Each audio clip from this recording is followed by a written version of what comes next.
my personal opinion about marriage is when I got married for keeps. And I took it very serious. And what I'm saying about marriage is, it's so many different phases. I can't just say, well, you know, this is just for this situation. There's so many different situations. One of the biggest problems that we have in marriage is people come in with 50-50, 60-40, 30-70. But nobody, a lot of people don't realize when you come into marriage, it's 100-100. Yeah, come on, tell it. That's right. It's 100. That means when for worse come, I can hang in there. Yeah. Now, I'm also saying you have to be prayerful because there are so many significance of what happens in marriage. People walk into marriage for all different types of reasons. And you have to first be honest with yourself. And one of the things I tell people before they get married is, number one, if you're a believer, your husband is God when you're single. I learned him as a single woman that he will provide for me. When I was behind 2 months on my rent, and that man called me and said, I forgive you for that $1,050 you owe me, and I gotta go up on your rent. How much more can I go up? He asked me. And I said, can you just do $25 more? But what I'm saying is, we have to know our God first. This is very important because we are sinners saved by grace that is still packing some baggage. We get deliverance on a regular occurrence when we walk in Christ. We don't just come over here and all we delivered. Oh no, yeah, it's done already on the cross, but it has to be worked out in us through the Word of God in our life. And that's something, because, sometimes men get over here or women get over here, well, I ain't got to do nothing now. No, You got to work out your own soul salvation with fear and trembling. But if you know your God first as a provider and as a keeper, if you know him first like that before you get married, then you will have an understanding what a relationship is about. So, and then when I say that is, you have to believe God's word when it's not fitting the situation. And then when you're not feeling the situation. I told my husband, I said, well, I could never cheat on you because, first of all, I honor God first.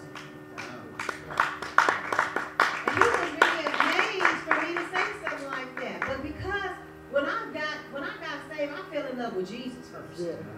And when I fell in love with Jesus, he was jealous because he was like, he said, you got a man? I said, yeah. He King of Kings, and Lord of Lords. He take really good care of me. And he got jealous because I exalted Christ so high up in my life. And when he saw me, I never forget, he was talking about, I'm going to marry you. I was like, because I wasn't looking. The problem, too, is women are looking. And when you're looking, the devil will send you something you don't want. You think you want, but you realize you don't want it after you get it. And once you're in it, you're in it. And then you feel guilty if you get out the marriage. Then he holds this guilt trip on you.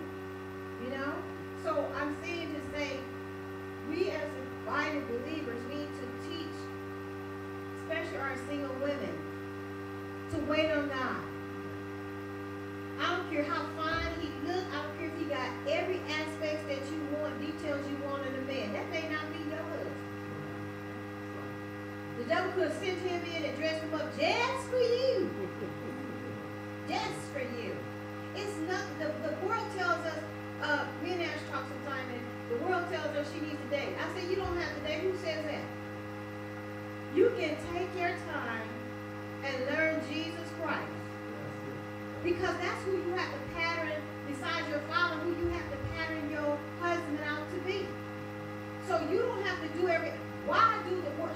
How can the world come tell me how I'm supposed to, dictate to me how I'm supposed to live saved? And we as a body of baptized believers, we have this problem letting the world tell us, well, you don't do it. So what? So what? That's why today our marriages are more, we have the highest divorce rate than the people that ain't saved. Because we taking on what the world says. And the devil's sitting back laughing at us. They got the word in them read. It's nothing wrong in being single. Because you belong to God. Enjoy your single life in Christ. Because that's more things you can do for the Lord. And then while you're doing the things for the Lord, He's making you and He's preparing you for your husband. He's making you that good thing. So when your husband comes into church, he said, that's my good thing right there. Now I'm going to teach on that way too. Everybody come in your face and tell you that's your, you that good thing. Don't believe it. You go in prayer. This is why you have to know your father. Know your father. I was supposed to be married 2 times before him. And I had a man come to the church and he said, sister, the Lord said, well, he wants you to wait. He wants you to know your father. What if I said, well, my flesh just can't take it. I just got to go. I got to handle this. I'd have been messed up. I'd have been out the will of God. And I'd have been really messed up. You understand what I'm saying? There are times when God does allow you to marry an unbeliever, but that's far in between. There are people that, they're with people that are not believers, and they're good people. Count that as a blessing, but I would suggest you try. Because the Bible says don't be unable to do it. Now, and I'm going to quote on that scripture, because see, that could be in the church as well as out of the church. Right. You understand? Everybody ain't on the spiritual level you want. Right. So this is why it's so many, we have to learn to rightly divide the truth. We have to really study. You understand? Because the Lord gave us these guidelines on marriage because He knew. He knew what it was about from the beginning. He said we become one flesh. We become twined. We shall be one flesh. So they are no more twined but one flesh. So that means if you look down there, I have a word in there called, it says adapt. It's on the first page. Right up under one. It says adapt, to make suitable to requirements or conditions, adjust, modify, fitting them. We learn to adapt to each other because we have to change.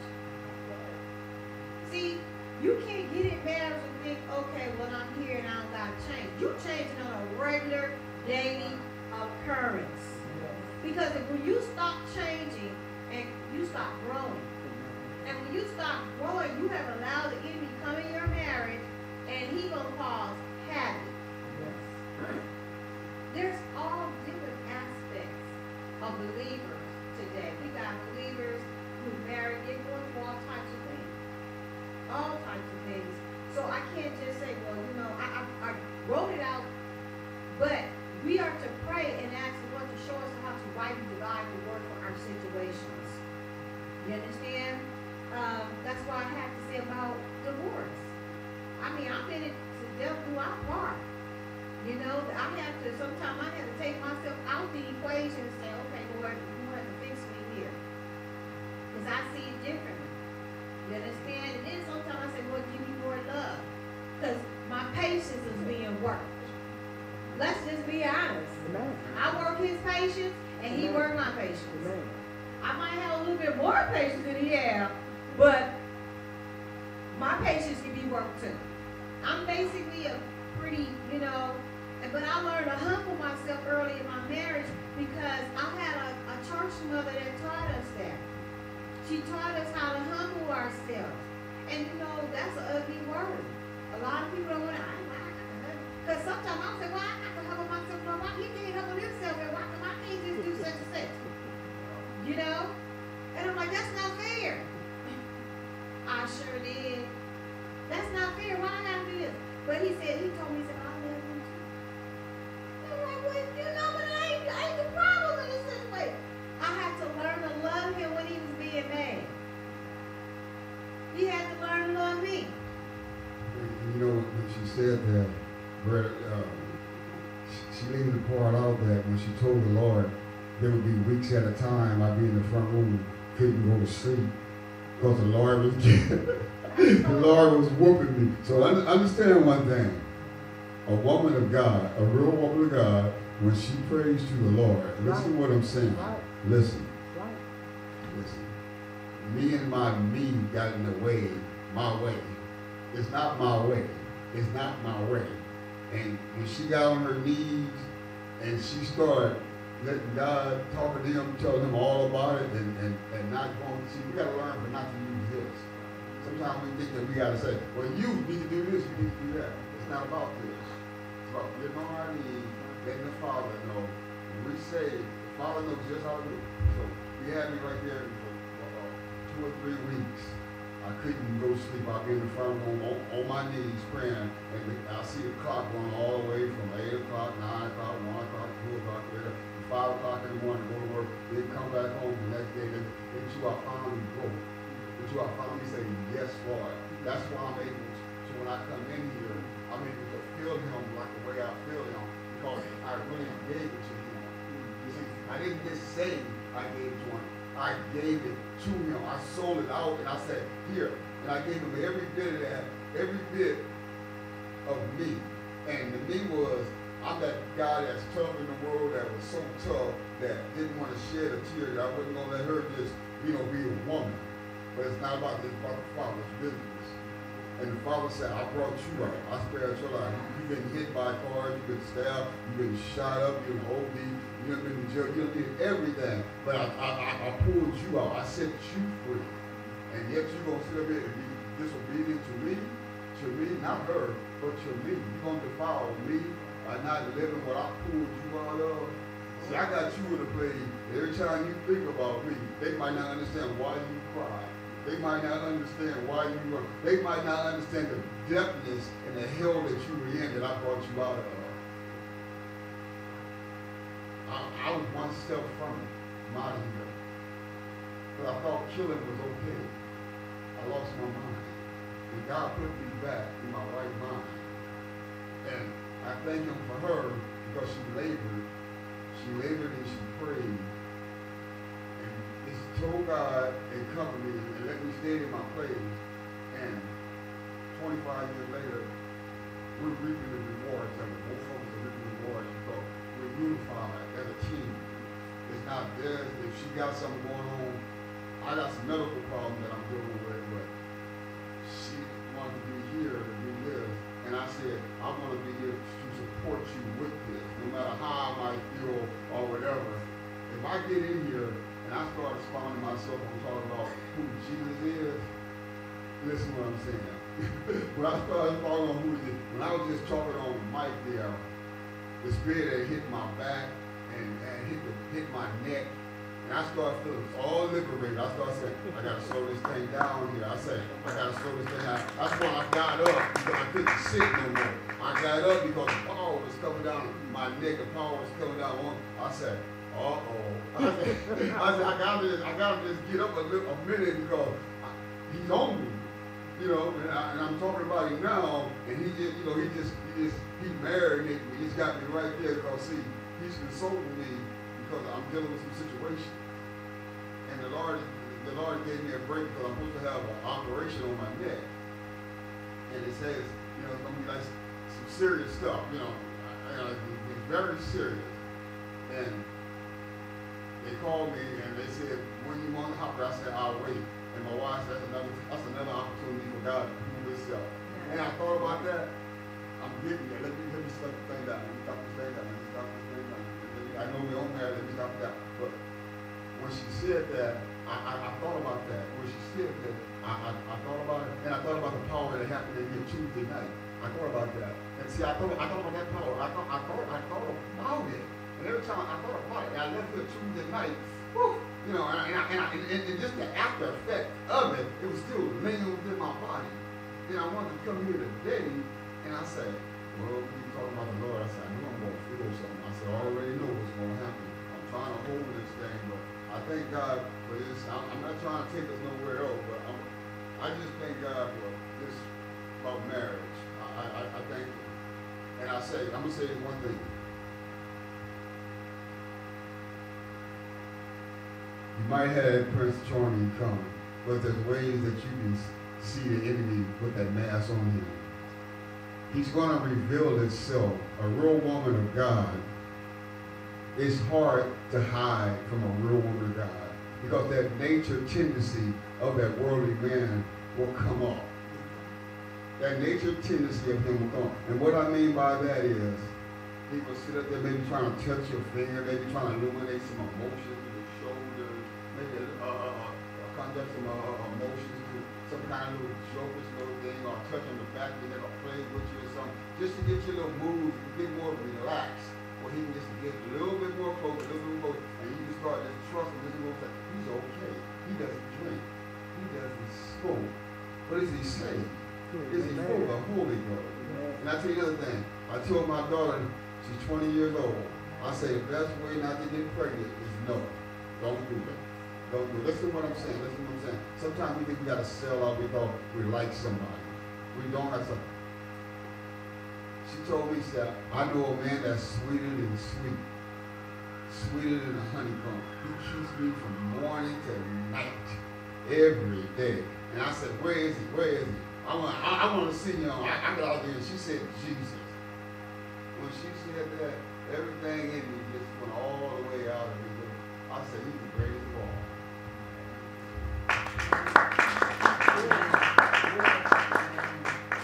So we as believers, our marriage is supposed to exemplify Christ, but we are under attack. We are under attack. And you know, the sad part is, the enemy have to fight amongst yourself, so you don't see his hand. You know, and if you look on page 2, I gave you down the bottom, it talks about strife. It says very angry or violent, disagree between two or more or group, discord. And look at the word war or warfare. Warring.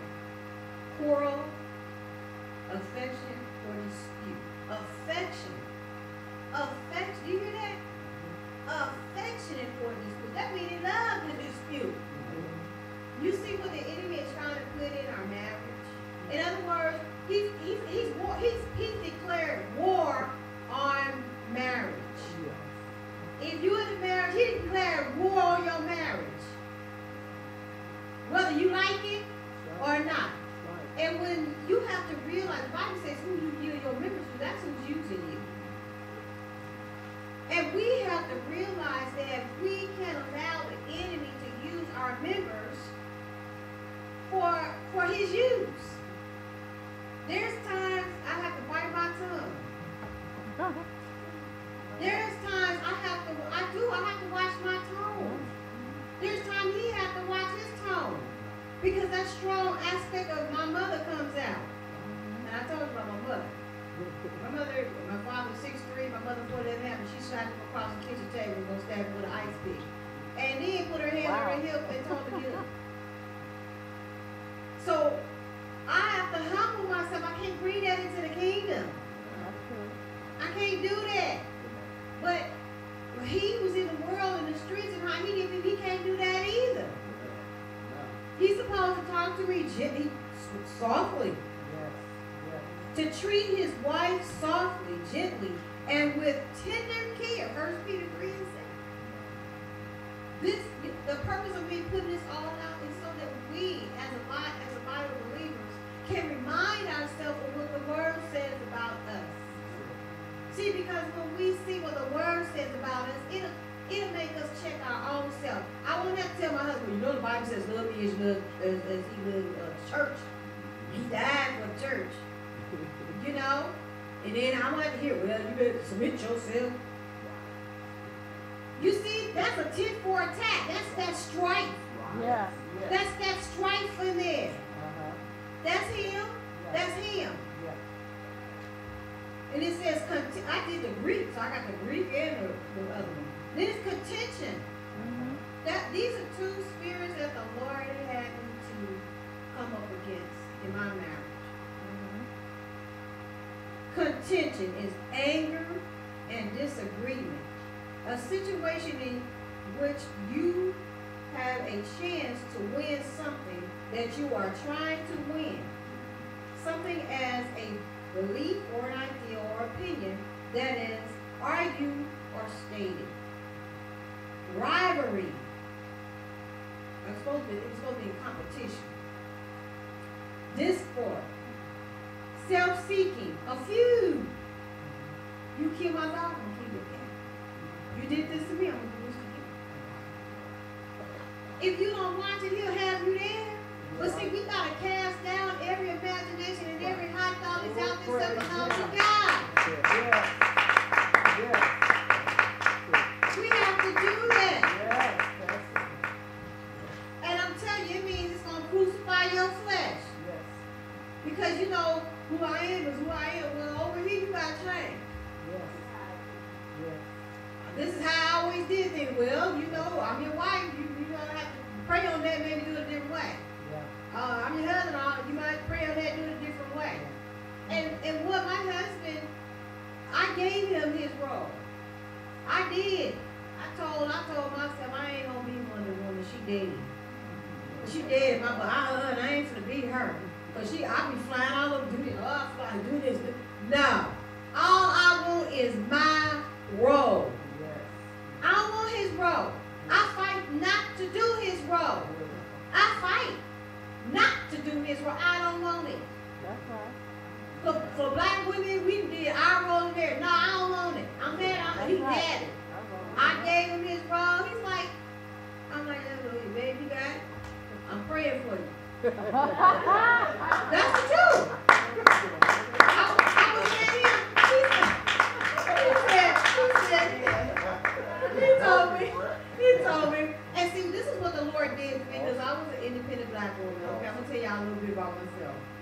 I was an independent black woman. I had my first child at 15, so I had to get out there and I had to make it happen. I had to go to school, finish college. You know, I'd be out there in the dark catching bus going to school, right? So I was, you know, I was used to doing things. So I used to drive to work and I used to say, Lord, you know, help me. You know, I wanted the Lord to help me. And I used to tell the Lord, I used to sit at my desk at my job and say, if you can take good care of me like I take care of me. Because when I was single, I took good care of myself. I said, if you can take care of me, good care of me like I take care of myself, I'm going to help you. And then I told the Lord, I said, I want to know you. I want the words of the scriptures to come off this page and come in my life. So you have to be careful, Jack. So when I got married, this was new for me, you know, and you know, we were both kind of temperamental. You know, he's used to doing things this way, and I'm used to doing things my way. So we were bumping heads. It was like boom, boom, boom. And my theory was, you never get something to do. That's just things. It ain't happening. No, and that's what most of us feel because of what we, and that had to change. Yeah. It had to change. So what happened was when Ashley came along 5 years later, I always, with my oldest one, I raised her in the Word. We do 1 hour, 6 days a week in the Word of God when I was single.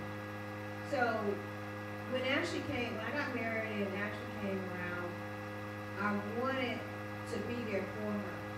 But I couldn't because I was just overwhelmed. I had this child 16 and a half years after I had my first one, so I was overwhelmed. It was just really new. And then I was struggling because I was trying to work. And I remember my husband told me, he said, oh, it's easy to take care of baby. I said, okay, I'm going back to work. Because, let me tell you, I had the better job at first. He had a line service. I had a job, 8 hours. 9 hours when, no disrespect, because he still pulled his weight. You understand? He's always been a man to pull his weight. But with 9 hours with the traffic commute. So I would come home from work, I'm tired, I'm gonna talk, just let me go straight, I get the mail, go straight to the bathroom, just shut the door and lock it. And I sit in the bathroom 30 minutes because I have to calm down from that commute. Because I didn't want to take it off a little while. And Ashley would stick her hand on the door, she'd be like, Mom. So it was just overrun, so I began to pray. Because how you see Ashley today was not how she was bad. And I would be praying, I said, Lord, this ain't my child. You want to help me raise her. Because I always believe in raising my children in fear and admiration of the Lord. And so I would be praying as I'm going to work. Lord, you have to help me. I need to fix it. I need to work it out. Had no clue how I was going to do it, right? So I went in the shut-in one day, me and my oldest daughter, 3 days, and the Lord gave me Psalms 23. The verse that stuck out was, yea, do I walk through the valley of the shadow of death, I will fear no evil. I'm all excited. Next one, I get laid off. I'm like, okay, Lord, what you doing? So then I'm like, okay, I'm coasting. I ain't used to being at home. I ain't no stay-at-home mom. No, that ain't for me. But the Lord had a plan. And so I began to pray. And as I began to pray, he said, I'm taking you to a place where you belong.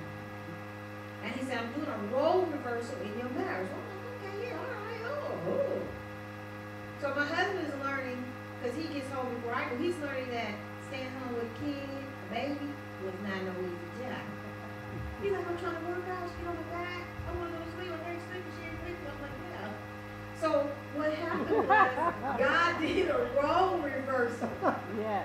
And when he started doing the role reversal, he took my cushion, my finances. And I'm like, what's up? What you doing? Don't you love me?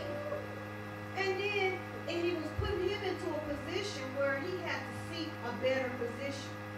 And he was like, he knew I loved to shop. I was a diehard fan with shopping. I mean, they knew me in the store by name. So he was like, don't you want to shop? And I was like, He said, well, don't you want to work? I'm like, so everybody began to look at me like I was crazy.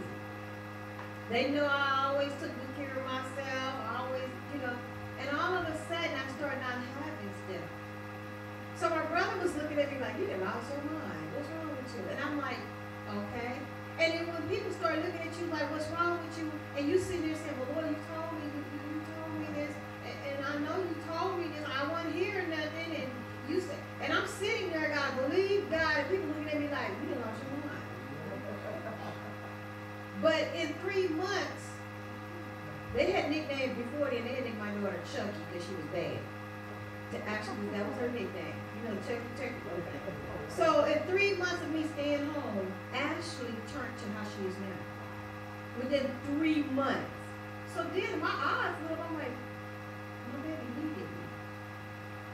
I didn't have the time when I was working. And see, another thing I want to just touch lightly on, when God blesses us with our children, it's for a purpose. So I took the instructions the Lord gave me about my children. So actually I needed to be at home. And that was something to get used to. But as the Lord started doing a role reversal, I felt like he was just squeezing me, the life out. But he was killing my flesh. He was bringing me to a closer relationship with him, but it was killing my flesh. I was learning him, but I was having a problem. I'm like, Lord, but he was teaching me. I found out not only was he did that for Ashley, but I was able to be there for my mom. I was able to intercede for my husband. Because my husband, because of the background he came out of, he had some tough flesh. And I had to intercede many a nights. I cried out for him. I cried, and that's something I do. So he put me into a place of intercessory prayer for my family. He told me after he took me off my job, he said, but you're going to have a testimony. And I looked up like, yeah, right. Had I not stayed in that place, I don't know if we would still be together now. You understand? But I know that there's purpose for our families.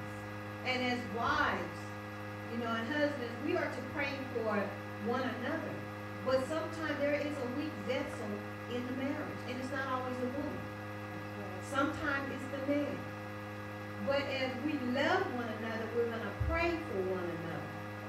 When my husband, I gave him this role, and he wasn't doing it like I felt he was going to do it, Lord bless him. Because I seen his attempt to push up, to step up. I didn't criticize him, I just prayed for him. Like, Lord, help me today. Now I'm more mechanically inclined than he is, so I came up with an idea. Okay, I'll read the directions, and then I'll tell you, since you're stronger physically than I am, I'll tell you where to put it at and do it. You know, I try to think of things to make us connect, to keep the enemy out. But most of you don't know that my husband has chronic pain for as long as we've been married. There's been something going on because of the life we live and, you know, the surgeries and all of that. So I'm saying this to say, we don't never know where we're going to be at in marriage. That is why it's so important that before you get married, you know God. And whether you're a man or whether you're a woman, you need to know your Heavenly Father, because hard times will come. Your marriage will be tried. You know, when your husband don't talk to you right, and he shared some things, but it's some deeper things that we've experienced. And when he didn't handle me right, and I mean he really did me wrong, and I humbled myself because of my church mother telling me, she said, baby, she said, if your ways please God, he will make your enemies at peace with you. Well, I used to say, well, Lord, show me what to do. You know, I'm humbling myself, because this is what I'm humbling myself, and I'm not saying nothing. And I've got tears in my eyes because I want to say, I want to go up this way and come down this way. But as he said, many times I go on my knees and I just pray and I tell, see, with women, this is something that's vitally important, women or men. When you get hurt in your marriage, don't hold it. You need to go and lay it before the Lord. Because sometimes they ain't going to tell you they sorry. But you still going to have to forgive. So you're going to have to pray. If your heart has been broken, because sometimes he would say things and my heart was just broken. And I would just cry out to the Lord. And I would lay it at his feet, because guess what? If I didn't, I get approached just like he get approached. And when you've been going through your marriage, the devil say, he'll send that man that, you know, I want to have one with a Porsche and a good job. And I'm like, devil, I see you. And because I love God first and then I love my husband, that ain't gonna happen. You understand? So I'm quick. I don't play with that. That's another thing I'll touch on. I don't play with the flirtations of men. My husband will tell you, I had corrected men in front of him. We had men, remember? I was like, no, you don't play with me like that. And especially in front of my husband, I play that. See, when he seen I checked him, then he backed off. But see, if I'd have been like, then that'd have been just as good. That's disrespectful to my husband. You gonna try to flirt with me in front of my husband? I know you ain't gonna check you. I ain't gonna make nothing good make you feel nothing good, way good at all. There's time you have to nip things in the bud. I don't care. There's been time my feelings was hurt, and they go, no, and I ain't gonna even play with that. I know. Say the Lord rebuke you. I see you, because you trying to come in between my marriage. And he has a story. So he was at work, and the teacher was asking him to move stuff. And then so she looked at him and said, yeah, you look like you got love in your eyes. My husband said, I do, from Miss Dillard. That's it. You got to check that girl. Check it. Check it. Because he's trying to find a way to get in, to cause some havoc. So when there was time when I was wounded, I was carrying my little heart in my hand, but I still was like, oh, devil, I see you. Say, Lord, rebuke you. But see, your flesh would say, oh, that made me feel good, but right now I'm hurt. You know, this made me feel a little good. I can just deal with this a little longer. No, don't play with it. Don't play with it at all. And I thank God that my husband respects. My husband, I tell people, I say, I could be gone. He know I basically am a person that, he trusts me. I come home, he got the light on, he got the door unlocked. I'm like, okay, waiting for me. He's waiting for me. His wife is coming back, and just for him, I don't care how much disagreements that we might have, he knows. He knows. I thank the Lord. I thank the Lord because when we talk about marriage, we know that it's such an honorable thing, and I'll tell you something. To endure marriage, you have trials and tribulations. You have understandings, disagreements, but through those things, with love and respect, through love and respect, and we have to know how to talk to one another. If we offend one another, you know, let's bag up, wait a minute, repent, go in and ask our wife to forgive us, our husband to forgive us, and watch, you know, our words, how we answer them. When they call us, we might come in the house tired. They might call us and we're not answering them. And it's not because we don't want to answer. Sometimes you come in and you've been out there in 90-something degree heat, and your spouse happen to call you, and you might need that 30-minute cool down thing just to get your mindset so you can be able to you know, go in there and have a nice conversation. Watch that just coming right out from all the people that's been cussing and acting crazy, and you just need that moment in that little space to just chill for a minute or take a shower and then come out and, you know, have a quiet moment with your other half. And it's a little small little thing when she asks you to do something.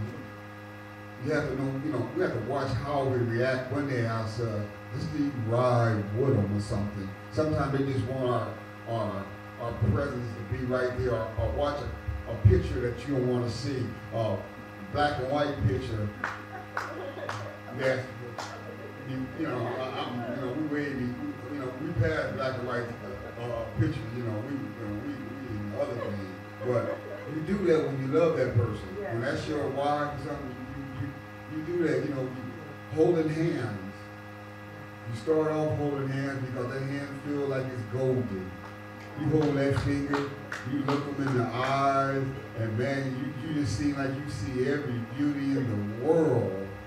And sometimes we lose that as we walk. We think that we have to stop, and we start seeing them different instead of, they're still that same beautiful person. But sometimes we as we start getting older, we think that I'm more mature, I ain't gotta act like that. But sometimes it's good to act childish.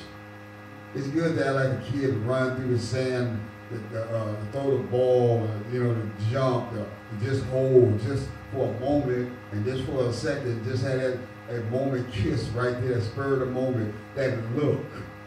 That husband and wife have that certain look when they just look at each other, and it just almost melts one another. I can look at her sometime, and I say to myself, man, you know, I'm just saying, I won't tell you all that, but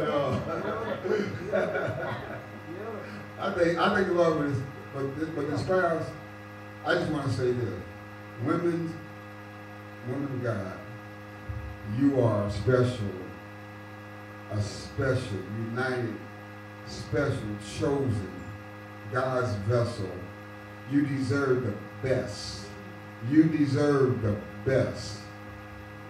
You deserve the best.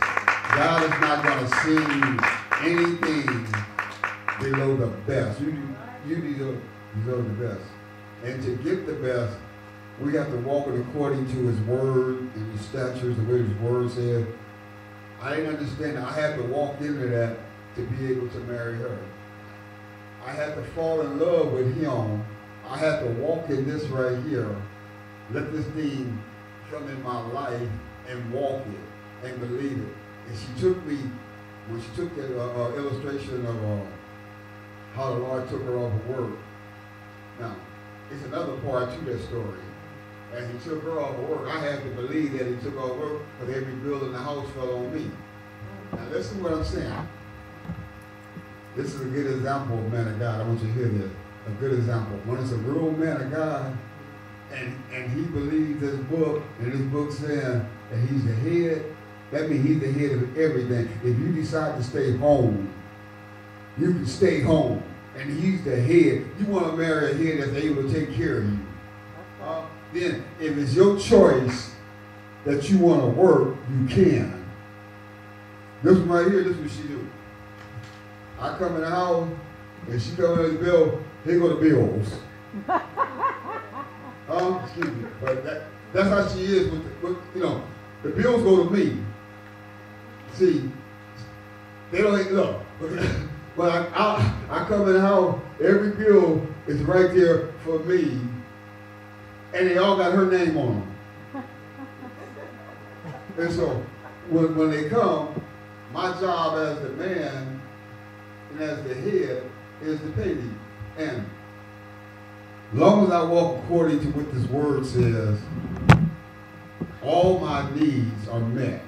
Yes. We don't suffer for anything at the house. Yes. We don't want for anything. Yes. We love to bless people because God blesses us. But I'm telling you, women of God, you are a minority of greatness. God has your back. God sees you guys labor. You're warriors. God knows your heart. And I thank God. I thank God for this gift. What we do?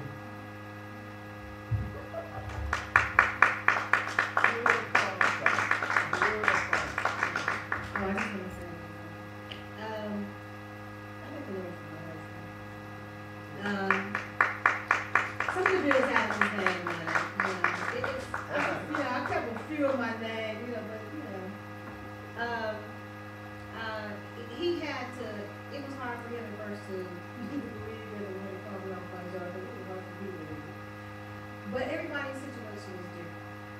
And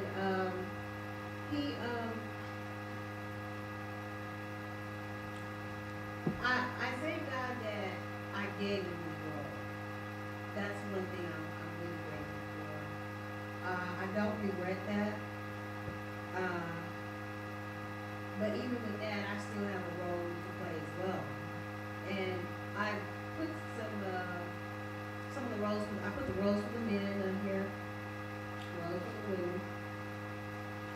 The men biblically roles, the women biblically roles, what they are along with scripture to help us as believers know what we're supposed to be doing. And I really, I was really grateful to find this because one of the key things that it basically had was it told us women a lot in the scriptures to submit. And I know, like I said, a lot of times we don't want to hear that one. But submit is to yield oneself to the power or authority of another. To give, over or yield. To place or rank under, to subject, to obey. But to submit does not mean servants. Okay? And that's serving or acting in subordinate capacity. And what I want to say about submission is really important because I know we in the black church struggle with that word in marriage. I with him. It doesn't mean that you're lesser. It does not mean that he can just take and move me with a firm hand like this. There are times when I have better suggestions than he does. And he takes and he listens to what I have to say and put that and ponder that. Although in the end it's basically he's the head, so he's gonna be responsible for the decision that's made. But it doesn't mean that I don't play a part. It doesn't mean that my opinion is less. That doesn't mean that at all when it says submit. And I think we in the church, we really need to understand that because I hear a lot of young people, they don't want to get married because they think about the word submit. They don't want to, and it's not like you gotta be the doormat in the marriage. We're not the doormat, the helpmate. We assist. That's a very vital. My husband knows, and he would tell you. And if I ask him right now, are you gonna go buy any major thing without me?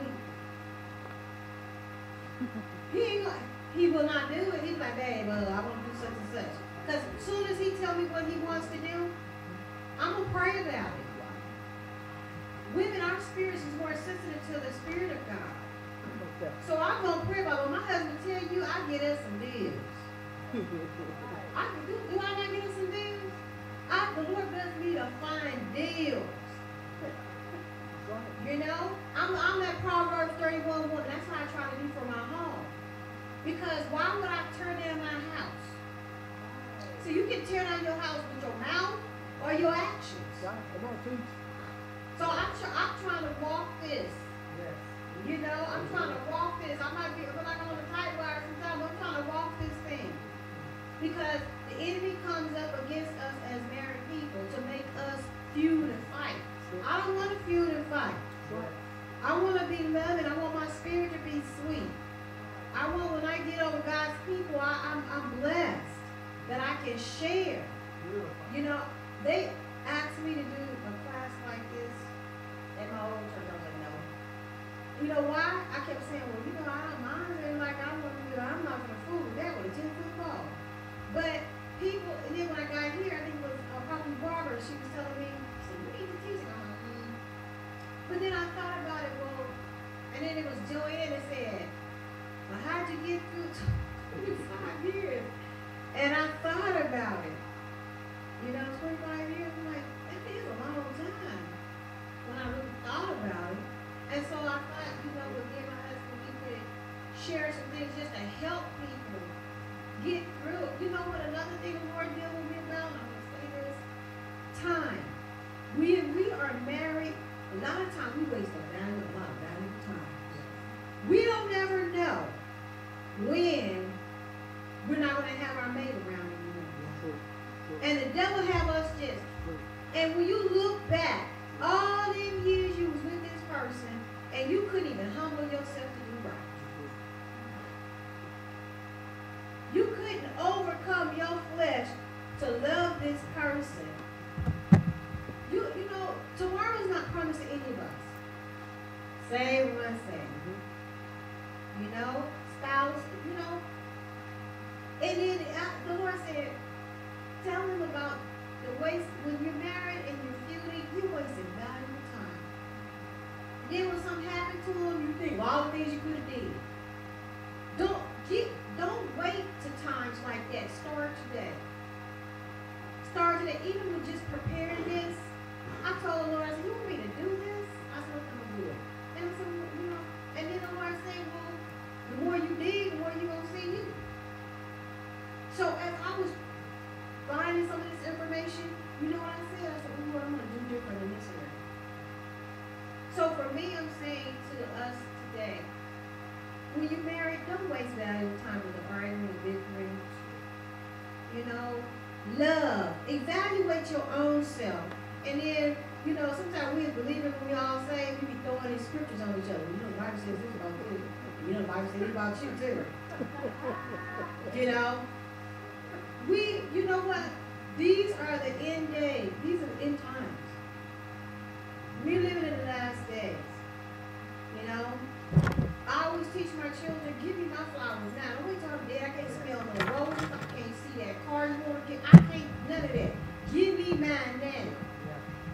And I try to do things myself personally. I try to be humble. I try to love people, you know, because I don't want my father to say, well done, my good and faithful servant. Even how I handle my husband, I said, Lord, okay, I need to change this. Okay, Father.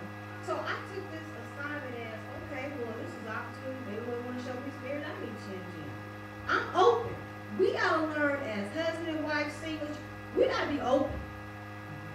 Open for God's change. Open for God's change. You know, it's really something because our life's supposed to be an example to the unbelievers.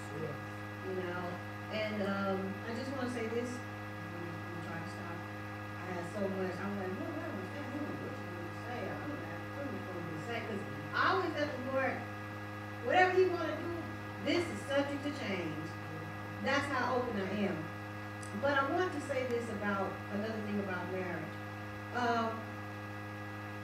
lot of times if you're going through your marriage, sometimes you can't share with people.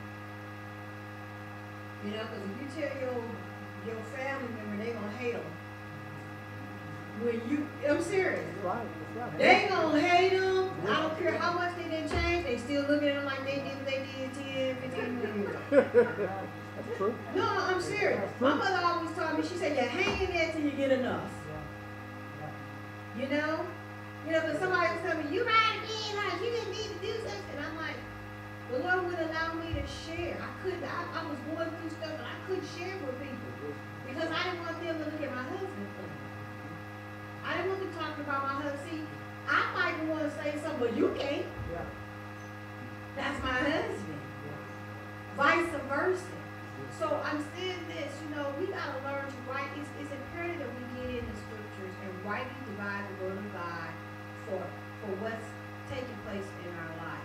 But these are some of the basic, fundamental scriptures of what we need. And surviving attacks, he said it, trust. Because the devil have you saying, because like, I'm married, so when he comes in and he done had a rough day, I can look at his face and say, I ain't going to tell him now what I had to tell him not right now. Hold that cool off and relax. You got to know your husband and your wife. You got to know when to approach, and you have to stay prayerful for them. You know their weak areas. Pray for them in their weak areas. But the enemy, sometimes you have to pull yourself out of the equation because you're like, I'm tired of doing what you're saying. We didn't get the victory. But you have to pull yourself out of the equation and say, Lord, help my husband, help my wife. She needs some strength here, Lord. We have to go back and get some rejuvenation, because sometimes, you get things become tedious, but when it becomes tedious, it's because you lost the love in that area. Love. The principle that you can have everything, but if you ain't got no love, don't mean nothing. So the basic principle is love. When you love somebody, when you think about this, when you first met that person, you didn't see none of their fault. All they was they just, you've been married 5, 10, you be like. But I'm gonna just share this with you. I got this information to help someone. It says the devil strategically plots and plans on us as believers in our marriage. And it says the first peak is 15 to 24 months. That's when people normally divorce. All right. Second peak is 5. It says 5 to 10 years, but most of the time it's 7.5 years. That's that mark when he wants to be young again. He's feeling like he's just been sitting at the couch potato, and he's starting to look at himself and say, I ain't got it like I used to. He wants to feel vibrant again, so he starts looking around, as well as the women. Okay, and then peak 3, 18 to 20 years. That's called an empty nest. When all the kids are gone, that's when you really find out you really love them. No, seriously. You just said what we have in common. Most of the time, people grow apart. Right? But we have to learn how to keep things going where it's vibrant. Peak 4 is 40 to 50 years, and that's the gray divorce. They call it the gray divorce. So, just to let you know, the enemy he strategically plans and plots on us in our marriage as well as our daily life to get us to take down from what God has ordained. And give you a short testimony. The guy who played on the Love Boat was a good example. Him and his wife had been divorced, and she said she wanted her husband back. And she said she found one little lady in church that would touch and agree with her to get her husband back. And they had been married, I guess, maybe 10, 15 years. And do you not know the Lord restored their marriage? So that lets us know that God can restore. God can restore. So sometimes when it gets tedious, just go back to the ground and say, Lord, help me to love my spouse. Because right now, Lord, I'm frustrated. We can lay our frustrations. We have to be honest with them. I told Lord I'm frustrated today. Lord, I feel like talking. I feel like doing nothing. Lord, I got an attitude with me today because this is the wrong attitude. Be honest with yourself. If you be honest with yourself, you can overcome the hurt in your life to be victorious in Christ Jesus and represent Christ. So at that,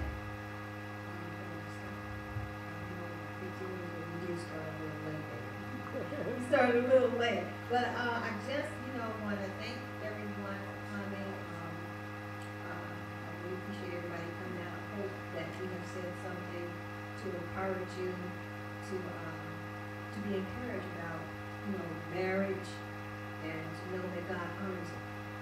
God honors life and death is in the power of your tongue. So if you speak bad things on your spouse, expect them to perform those bad things. We have to change how we speak, because it's plenty negative things in our mouths to say towards our spouse, and then that's where the strife and contention comes in. So pray for us, because we want to be where God wants us to be. And at this time, we're going to, like I said, we did prepare a nice lunch for you guys.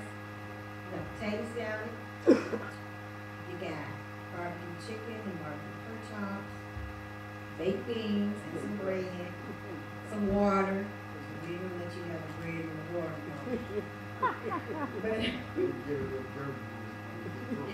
But we want to do a prayer. We want to pray. We also want to do a small offering. Everybody have an offering. Everybody to give an offering, which is our prayer to give. And while you're giving, prepare if you don't have an offering, we still want you to come, because we want to pray with you. Amen. Because our purpose is we want people to receive the blessings that God has for them. We don't want anybody to get tricked. And whether it's divorce or whether it's into a marriage that they're not ready for, we want, God to just be glorified in our lives.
Down